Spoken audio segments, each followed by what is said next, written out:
ওম নমো ভগবতে বাসুদেবায়।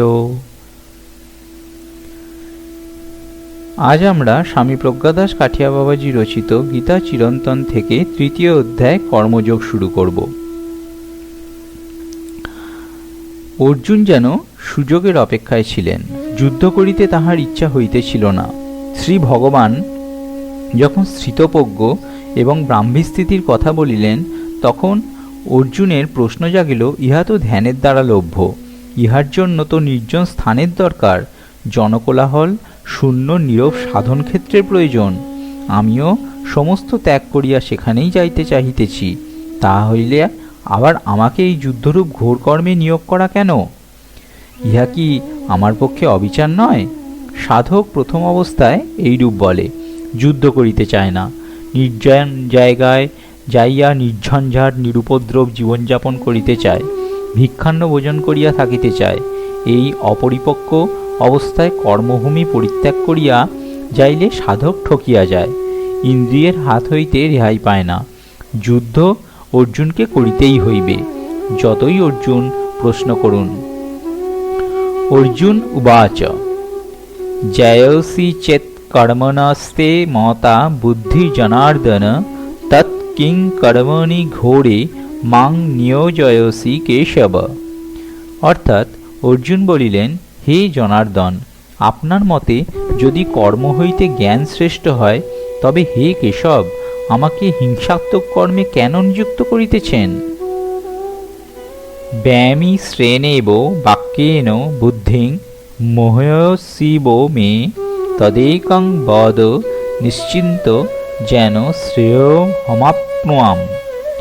মিশ্রিতের ন্যায় সংশয়াত্মক বাক্যের দ্বারা আমার বুদ্ধিকে যেন বিমোহিত করিতেছেন, যাহার দ্বারা আমি শ্রেয় কল্যাণ লাভ করিতে পারি, সেইরূপ একটি উপদেশ নিশ্চয় করিয়া বলুন। শ্রী ভগবান উবাচ লোকে হস্মিন দ্বিবিধা নিষ্ঠা পুরা পোক্তা ময়ানঘ জ্ঞান যোগেন সাংখ্যনাং কর্মযোগেন যোগীনাম। শ্রী ভগবান বলিলেন, হে অনঘ নিষ্পাপ অর্জুন, আমার দ্বারা এই সংসারে দুই প্রকার নিষ্ঠা পূর্বে কথিত হইয়াছে, জ্ঞানযোগের দ্বারা সাংখ্যগণের, কর্মযোগ দ্বারা যোগীগণের। ন কর্মণা মনারম্ভা নৈষ্কর্মং পুরুষঃ স্নুতে ন চ সন্ন্যাস নাদেব সিদ্ধিং সমাধি গচ্ছতি। অর্থাৎ পুরুষ কর্মের অনুষ্ঠান না করিলে নৈষ্কর্মাবস্থা লাভ করিতে পারে না, এবং কর্মত্যাগ করিলেই সিদ্ধিলাভ হয় না। অর্জুনের এই বক্তব্যের উত্তরে শ্রী ভগবান যাহা বলিলেন তাহা এক দিগদর্শন। কর্ম ত্যাগ করিলেই কেহ কর্মের হাত হইতে রেহাই পায় না, কর্ম করিয়াই কর্মকে শেষ করিতে হয়। কিন্তু এক কর্ম যে আরেক কর্মের সৃষ্টি করে, নিষ্কামভাবে কর্ম করিলে কর্ম তাহা করিতে পারে না। কর্মের বীজ অন্তরে থাকিতে জীব কখনোই শান্তি পাইতে পারে না। তাই নিষ্কামভাবে কর্ম করিয়াই কর্মের বীজ নষ্ট করিতে হয়। অর্জুনের মধ্যে যুদ্ধ করিবার বীজ ছিল, তাহার যে যুদ্ধ করিবার অপ্রবৃত্তি, তাহা তাহার সাময়িক অবসাদ মাত্র। পরে শ্রী ভগবান অর্জুনকে বলিয়াছেন, তুমি যে অহংকারবশত যুদ্ধ করিবে না বলিতেছ, ইহা মিথ্যা বলিয়া প্রমাণিত হইবে। মোহবশত তুমি যাহা করিবে না বলিতেছ, তাহাই তুমি অবশভাবে করিবে। পূর্বাধ্যায়ে তিনি বলিয়াছেন, ধর্মাৎ হি যুদ্ধাৎ শ্রেয় অনাৎ ক্ষত্রিয়স ন বিদ্যতে। ক্ষত্রিয়ের ধর্মযুদ্ধ অপেক্ষা আত্মদর্শনের শ্রেষ্ঠ উপায় আর নেই।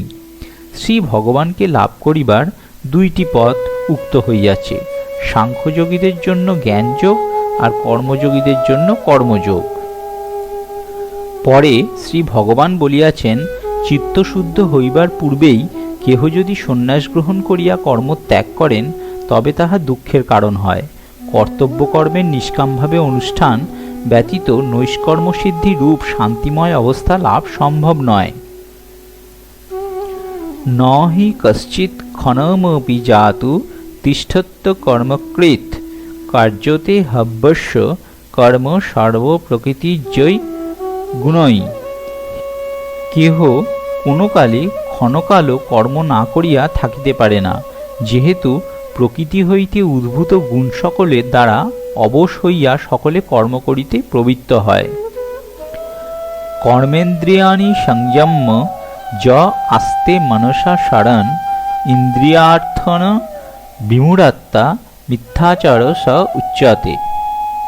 কর্মেন্দ্রিয় সকলকে সংযত করিয়া যে মনের দ্বারা ইন্দ্রিয়ের বিষয় সকলকে স্মরণ করিয়া অবস্থান করে, সেই মূঢ়বুদ্ধি ব্যক্তি মিথ্যাচারিয়া বলিয়া কথিত হয়।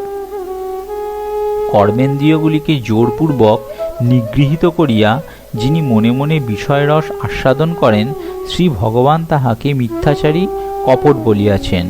সেই ব্যক্তি নিজেকেই প্রবঞ্চনা করেন মাত্র। কাঠিয়া বাবা বলিতেন, ভজন কা ঘর বহু দূর হ্যায়, অভি কাম করতা যা। শ্রী সন্তদাসজি মহারাজও বলিতেন, সেবার কাম মাথায় করিয়া করিবে। জপ ধ্যান করিতে বসিয়া আমাদের মনে নানা বিষয় চিন্তা হইতে থাকে। শ্রী ভগবান ইহাকে দোষ বলেন না। তিনি বলিতে চাহিতেছেন, কর্ম করিবার ভয়ে জপের ভান করা অন্যায়। ইহাতে মানুষ দাম্ভিক হইয়া নিজের সর্বনাশ ডাকিয়া আনে। তাই কর্তব্য কর্ম অলসতাবশত ত্যাগ করা অন্যায়। বাবা বলিতেন, কর্ম জোর করিয়া ছাড়িতে নাই। কর্তব্য কর্ম নিষ্কামভাবে করিতে করিতে একসময় কর্মই সাধককে ছাড়িয়া চলিয়া যায়। জোর করিয়া বৃক্ষ হইতে ফল ছিঁড়িলে কষ পড়ে। কর্মকে তুমি ছাড়িও না, কর্মই তোমাকে ছাড়িয়া চলিয়া যাওক। কর্তব্য কর্ম, পূজা অর্চনা, জপ ধ্যান সকলেই নিষ্কামভাবে ফল লাভের আশা পরিত্যাগ করিয়া করিতে হয়। তাহা হইলে চিত্তশুদ্ধ হইয়া একসময় নৈষ্কর্ম সিদ্ধি অবস্থা আসে। তাই শ্রী ভগবান বলিতেছেন, যস্থিদ্রিয়াণি মনসা নিয়মাভারভ তে অর্জুন কর্মেন্দ্রিয়ৈ কর্মযোগম শক্ত সবিশিষ্যতে। হে অর্জুন, কিন্তু যিনি অনাসক্ত হইয়া ইন্দ্রিয় সমূহকে মনের দ্বারা সংযত করিয়া কর্মেন্দ্রিয়ের দ্বারা কর্মযোগ অনুষ্ঠান করেন, তিনিই শ্রেষ্ঠ। যিনি কর্মেন্দ্রিয়ের দ্বারা কর্ম করেন এবং মনের দ্বারা ইন্দ্রিয় সমূহকে সংযত রাখেন, অন্তরটিকে অনাসক্ত রাখেন, তাহাকেই শ্রী ভগবান শ্রেষ্ঠ বলিয়াছেন। বাহিরে নিখুঁতভাবে দক্ষতার সহিত কাজ করিতে হইবে এবং অন্তরে কর্মফলের প্রতি উদাসীন হইয়া শ্রী ভগবানের চরণে চিত্তটিকে ভক্তিনত রাখতে হইবে। ইহাই অর্থ। বাহিরে কর্মত্যাগ নহে, ভিতরে জাগতিক লাভ ক্ষতির ঊর্ধ্বে উঠিয়া সর্ব উপদ্রব শূন্য শ্রী ভগবানের ক্রোড়ে শান্তিতে অবস্থান। নিয়তং কুরু কর্ম তং কর্ম জ্যায় হি অকর্মণ্য শরীর যাত্রাপি চ তে ন প্রসিদ্ধ কর্মণ। তুমি নিত্যকর্ম করো, যেহেতু কর্ম না করা অপেক্ষা কর্ম করা শ্রেষ্ঠ।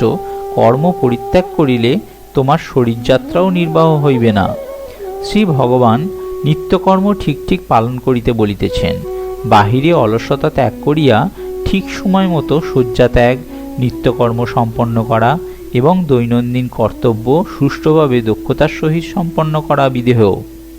যতই অন্তরে ভক্তিভাব থাকুক, কর্মে উদাসীনতাকে কখনোই প্রশ্রয় দিতে নাই। ছিদ্রান্বেষী তমগুণ সর্বদাই সুযোগ খোঁজে। ভাবুকতার আশ্রয় লইয়া কর্তব্যকর্মে তাচ্ছিল্যবোধ আসিলে তমগুণ সাধকের সর্বনাশ করিয়া ছাড়ে। তাই ভালো না লাগিলেও কর্তব্যকর্মে লাগিয়াই থাকিতে হয়। বাবা বলিতেন, কর্তব্য সর্বদা নিরসী হয়। তাহা না হইলে বাহিরে সাধু সাজা যাইবে এবং কিছুদিন জগতে পূজাও পাওয়া যাইতে পারে, কিন্তু সাধকের অগ্রগতি রুদ্ধ হইয়া যায় এবং ধীরে ধীরে অন্তর পাপময় হইয়া যায়। অলসতা বশত কর্ম ত্যাগ করিলে শ্রী ভগবান লাভ তো হইবেই না, পরন্তু শরীর অকেজ হইয়া ব্যাধির ব্যবস্থান হইবে। যজ্ঞার্থাৎ কর্মণহন্যত্র লোকাহয়ং কর্মবন্ধন তদর্থং কর্ম কৌন্তেয় মুক্ত সঙ্গ সমাচর। যজ্ঞার্থের নিমিত্ত কর্ম ভিন্ন অন্য কর্মানুষ্ঠানে মানুষ কর্মবন্ধন প্রাপ্ত হয়। হে কৌন্তেয়, আসক্তি ত্যাগ করে ভগবত আরাধনার্থ কর্মকাচরণ করো। শ্রী ভগবান যজ্ঞার্থে কর্ম করিতে বলিতেছেন। যজ্ঞ বই বিষ্ণু, এই শ্রুতি অনুসারে যজ্ঞ শব্দের অর্থ হল বিষ্ণু, তাই যজ্ঞার্থে কর্ম ইহার অর্থ হইল ঈশ্বরারাধনার্থে কর্ম করিতে হইবে। নিষ্কাম কর্ম মানে হইল শ্রী ভগবানের প্রসন্নতার জন্য কর্ম। তৎপিতর্থে কর্ম আত্ম ইন্দ্রিয় প্রীতি ইচ্ছা ধরে কাম নাম, কৃষ্ণ ইন্দ্রিয় প্রীতি ইচ্ছা ধরে প্রেম নাম। মানুষ যখন নিজের ইন্দ্রিয় সুখের নিমিত্ত কর্ম করে তখন তাহা সকাম কর্ম, আর যখন শ্রী ভগবানের প্রীতির জন্য কর্ম করে তখন তাহা ঈশ্বরের চরণে আত্মনিবেদন রূপ ধারণ করে। যেমন যজ্ঞে সাধক নিজ কর্মরূপ সাধনাকে সমর্পণ করেন। এইভাবে কর্ম আর নতুন ফল উৎপন্ন না করিয়া ঈশ্বর চরণে বিলীন হইয়া যায়। ইহার দ্বারা জগৎ কল্যাণ হয়, আবার সাধকও কর্মবন্ধন হইতে মুক্তি লাভ করে। অন্যত্র অর্থাৎ বিপরীত দিকে মানুষ যদি নিজের ক্ষুদ্র স্বার্থের জন্য কর্মফলের আশায় কর্ম করে তবে সে কর্মবন্ধনে আবদ্ধ হয় এবং সংসার স্রোতে ঘুরিয়া থাকে। তাই শ্রী ভগবান কর্মফলের প্রতি আসক্তি ত্যাগ করিয়া কর্তব্য কর্ম সুন্দরভাবে অনুষ্ঠান করিবার জন্য বলিতেছেন। সহযজ্ঞা প্রজ্ঞাস্রষ্টা পুরোবাচ প্রজাপতি অনেন প্রসবিষ্য ধর্মেশ বহস্তিষ্ঠ কামধুক। পুরাকালে ব্রহ্মা যজ্ঞের সহিত জীব সকল সৃষ্টি করিয়া বলিয়াছিলেন, এই যজ্ঞ দ্বারা বৃদ্ধিপ্রাপ্ত হও, এই যজ্ঞ তোমাদিগের অভীষ্ট ভোগপ্রদ হোক। পুরাকালে প্রজাপতির যজ্ঞসহ প্রজা সৃষ্টি করিয়াছিলেন এবং বলিয়াছিলেন, ইহার দ্বারা তোমার উত্তরোত্তর বৃদ্ধি লাভ করো। এই শ্লোকটির তাৎপর্য এই যে শ্রী ভগবান লীলাচ্ছলে জীব শুধু সৃষ্টি করেন না, জীবের মুক্তির উপায়ও সৃষ্টি করিয়াছেন। তাই সৃষ্টিতে যেমন এক অনাদি প্রেম প্রবাহ রহিয়াছে, আবার বৈজ্ঞানিকতাও রহিয়াছে। মানুষ কর্মস্রোতে ভাসিতেছে, নতুন নতুন জন্মগ্রহণ করিয়া ভগবানের সৃষ্টিকে নতুন নতুন রূপে আস্বাদন করিতেছে। বৈজ্ঞানিক মার্কস প্ল্যাঙ্ক বলিতেছেন, জগৎ যেন এক বিরাট ভোজসভা, আমরা যেন অজান্তেই এখানে প্রবেশাধিকার পাইয়াছি। এইভাবেই জীবন স্রোতে ভাসা, সুখ দুঃখের দোলায় দুলিতে থাকা, ইহা ভগবত ইচ্ছার প্রেম প্রবাহ। আবার কেহ যদি এই স্রোতে ভাসিতে না চায়, নিজের ঘরে ফিরিতে চায়, অর্থাৎ আপন স্বরূপে ফিরিতে চায়, তবে তাহার জন্য ব্যবস্থা আছে। তাহা হইল ঈশ্বর আরাধনার রূপকর্ম। ইহাও শ্রী ভগবান প্রজা সৃষ্টির সঙ্গে সঙ্গেই করিয়াছেন। এই যজ্ঞরূপ কর্মই জীবের অভীষ্টদায়ক। যাহারা ঘরে ফিরিতে চান তাহাদের জন্য নিষ্কাম কর্মরূপ যজ্ঞ, আর যাহারা স্রোতে ভাসিতে চান, হাবুডুবু খাইতে চান, তাহাদের সকাম কর্মরূপ যজ্ঞ। সমস্ত কর্ম পরিত্যাগ করিয়া দিয়া অলসতার বিষাদাচ্ছন্ন চিন্তামগ্ন জীবন অপেক্ষা ইহা ভালো। কিন্তু পূর্বেই বলা হইয়াছে, ঈশ্বর আরাধনারূপ নিষ্কাম কর্ম অপেক্ষা ইহা খুবই নিকৃষ্ট। দেবান ভাবয় তানেন তে দেবা ভাবয়ন্তু বহ পরস্পরং ভাবয়ন্তু শ্রেয় পরম বাপসস্ত। এই যজ্ঞের দ্বারা দেবগণকে সম্বর্ধনা করো, সেই দেবগণ তোমাদিগকে সম্বর্ধিত করুন। পরস্পরকে সম্বর্ধনার দ্বারা পরম শ্রেয় লাভ করিবে। শ্রী ভগবান আমাদের জন্য 5টি যজ্ঞ আবশ্যক করিয়াছেন। যজ্ঞ দানং তপ কর্ম ন ত্যাজ্যৎ কার্যমেব তৎ। এই কর্মগুলিও শ্রী ভগবান নিষ্কামভাবে ঈশ্বর আরাধনা হিসাবে করিতে বলিয়াছেন।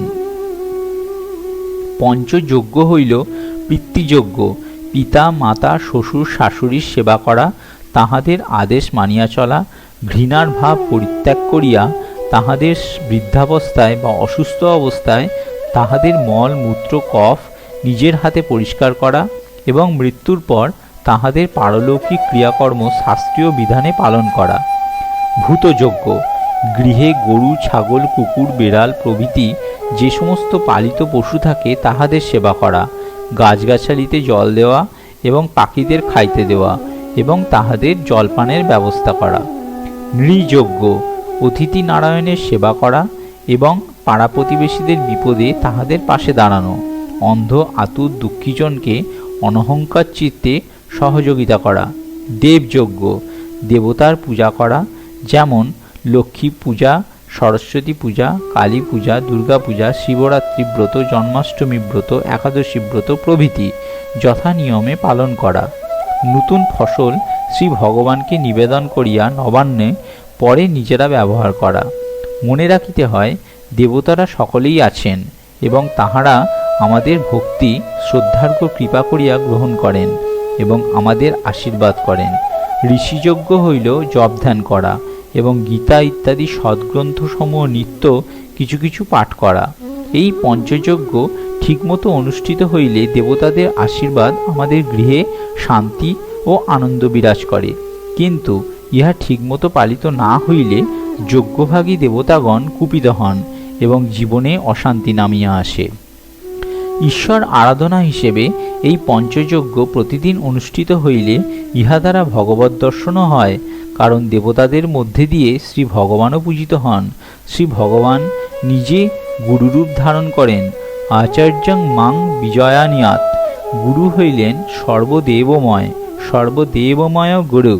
ভাগবতে ইন্দ্রযজ্ঞ বন্ধ করিয়া শ্রী ভগবান দেখাইয়াছেন সমস্ত দেবতার উপরে শ্রী ভগবান। শ্রী ভগবানই সমস্ত দেবতার মাধ্যমে জগৎ কল্যাণ করেন। তাই কোনো দেবতার অপমান হইলে শ্রী ভগবানেরই অপমান হয়। দেবতার উদ্দেশ্যে প্রণাম শ্রী ভগবানই গ্রহণ করেন। সর্বদেব নমস্কারং কেশবং গচ্ছতি। দেবতাগণ যখন এই পঞ্চযজ্ঞের দ্বারা সম্বর্ধিত হন, তখন তাহারা বৃষ্টি আদির দ্বারা আমাদের আশীর্বাদ করেন। সময় মতো ঋতুচক্র আবর্তিত হইতে থাকে, সংসার ছন্দ থাকে। এই ছন্দবদ্ধ স্বাভাবিকতাকেই ধর্মের নিয়ন্ত্রণ বলা হয়। এই মর্যাদা কাহারও দ্বারা লঙ্ঘিত হইলে সংসারে বিশৃঙ্খলা নামিয়া আসে। গীতার অন্যত্র শ্রী ভগবান বলিয়াছেন, একটি কার্য সিদ্ধ হইতে 5টি কারণ দরকার: অধিষ্ঠান, কর্তা, উপকরণ, চেষ্টা ও পঞ্চমটি হইল দৈব।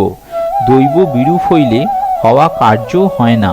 তাই আমাদের অহংকারমূলক নাস্তিকতা ত্যাগ করিয়া সংসারে ধর্মের মর্যাদা রক্ষা করিয়া চলা উচিত।